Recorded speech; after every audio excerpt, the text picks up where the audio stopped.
Ajay, good afternoon. જણાવો શા માટે ઈએમએસ સ્ટોક્સમાં આજે તેજી જોવા મળી રહી છે? જી બિલકુલ, ગુડ આફ્ટરનૂન. તો ઓવરઓલ વાત કરીએ ઈએમએસ સ્ટોક, આજે કોઈ બી સ્ટોક જોઈ લો, પીજીએલ છે, એવલોન, ડિક્સોન, એમ્બર એન્ટરપ્રાઇઝ, કેન્સ, બધા જ સ્ટોક જો આજે તેજી ખાસ કરીને જોવા મળી હતી. બ્રોકરેજ રિપોર્ટ બી આજે ખાસ કરીને આવ્યો હતો, એમાં બી પોઝિટિવ આઉટલુક આપ્યો હતો અને ધીમે ધીમે ઈએમએસ થીમ જે શું રિવર્સલ બતાવી રહી છે, પોઝિટિવ સંકેત ખાસ કરીને જોવા મળે છે. ડાઉટ ઉપલા લેવલથી ખાસી પીટાઈ જોવા મળી હતી પણ ધીમે ધીમે રિવર્સલના ટેન્સ ઓવરઓલ મહિના બી વાત કરીએ તો સારી આપણને તેજી જોવા મળી હતી. ઈએમએસ સ્ટોક સારી તેજી જોવા મળી છે અને ધીમે ધીમે રિવર્સલના ચાન્સીસ જોવા મળે છે.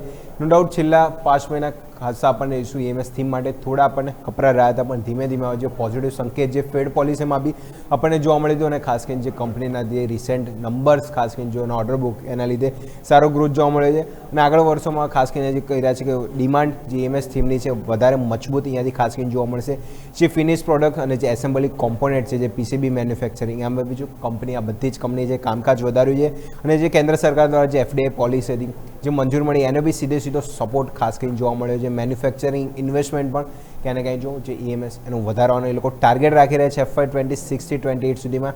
રેવન્યુ ગ્રોથ અંદાજિત માની રહ્યા છે કે 31% આજુબાજુ અનુમાન અને જો એબિટા ઓલમોસ્ટ 35% આજુબાજુ એક્સપેક્ટેડ છે 26 થી 28 સુધી આપણને જોવા મળી શકે છે અને ઓલમોસ્ટ જો કંપનીને નફા જોઈએ તો માની રહ્યા છે કે ડબલ ડિજિટ ગ્રોથ, જે સિંગલ ડિજિટ ડિક્સન ને બધા જોઈએ તો આપણને સિંગલ ડિજિટ હતા એ ધીમે ધીમે જે પણ ડિમાન્ડ વધી રહી છે કંપની જે પાર્ટનરશિપ જે જેવી ખાસ કરીને કરીએ છીએ ઈએમએસ કંપનીએ તેના બી સીધો સપોર્ટ કંપનીના રેવન્યુમાં ખાસ કરીને જોવા મળશે. ઇનપુટ કોસ્ટનો દબાવ ખાસ કરીને આપણને શું કંપનીમાં જોવા મળ્યો હતો ખાસ કરીને ઇન્ટરનલ કોસ્ટના લીધે પણ એ બી દબાવ ધીમે ધીમે ઓછો થશે અને જે મેમરીના પ્રાઇસ બી ખાસ કરીને જે ભારે ઉછાળો જોવા મળ્યો હતો અને જે એનએનડી એને પણ પ્રાઇસ જે ખાસ કરીને શું વધારો થયો તો ઓલમોસ્ટ જો તો પહેલાંની પ્રાઇસ કરતાં 7 ગણો આજુબાજુ વધારો જોવા મળ્યો છે.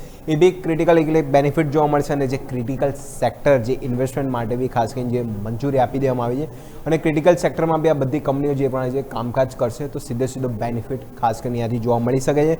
અને આ જ બદલાવથી જોઈશું ખાસ કરીને જે પીજીએલ, ડિક્સોન, એમ્બર અને ઓલમોસ્ટ કેન્સનું નામ છે પણ જે 3 ટોપ છે અહીંયા ખાસ કરીને પીજીએલ, ડિક્સોન અને ખાસ કરીને એમ્બર એન્ટરપ્રાઇઝ અહીંયા જોઈશું સૌથી વધારે બેનિફિશરી અને બેનિફિટ ખાસ અહીંયાથી વધારે જોવા મળી શકે. ઓલમોસ્ટ જો રિટર્ન તમારી સામે છે આ મહિના આજુબાજુ રિટર્ન આપણને ખાસ કરીને અહીંયા જોવા મળ્યા હતા.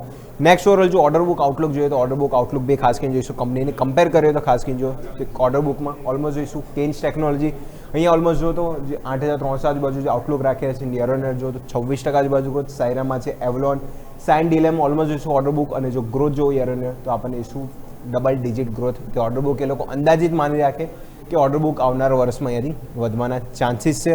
અને જો નેક્સ્ટ હવે જો બ્રોકરેજીસ છે ટાર્ગેટની વાત કર્યા હતા કારણ કે જો બ્રોકરેજીસ બી ધીમે ધીમે પોઝિટિવ થઈ રહ્યા છે તો ઓલમોસ્ટ રેટિંગ બધામાં જ બાયના છે અને ટાર્ગેટ પ્રાઇસ ઓલમોસ્ટ જોઈએ તો અહીંયા જો વધારી દે છે. ડિક્સન ઓલમોસ્ટ જો તો અહીંયાથી હાલના લેવલથી upside target, Amber enterprise, Kaynes technology, Avalon અને Syrma SCS. Syrma SCS no doubt all time high જ બધું ચાલ્યું છે તો બી પણ પોટેન્શિયલ હજી પણ છે અને અપસાઇડ બાય રેટિંગ સાથે અને ઈએમએસ થીમમાં જો વધારે પોઝિટિવ આઉટલુક ખાસ અહીંયા જોવા મળે છે. તો બ્રોકરેજીસ પોઝિટિવ જે પણ જોઈશું ઈએમએસ થીમની પણ ડિમાન્ડ વધી રહી છે મેન્યુફેક્ચરિંગ કામકાજ, મેમરીમાં અને જે પણ જેવીના બી સમાચાર છે કે ઈએમએસ થીમ ધીમે ધીમે રિવર્સલ અને પોઝિટિવ સંકેત આપી રહી છે. દિવસ આ બધા સમાચાર હતા અને જે પણ બ્રોકરેજીસ બી પોઝિટિવ થઈ રહ્યા છે. ઈએમએસ થીમમાં તેજી આપણને એક્શન જોવા મળી. બિલકુલ, આભાર અજય આપનો અમારા સાથે જોડાવા માટે થઈને. તો મલ્ટિપલ રિપોર્ટ્સ પણ છે અને સાથે આજે સ્ટોક્સમાં એક્શન પણ જોવા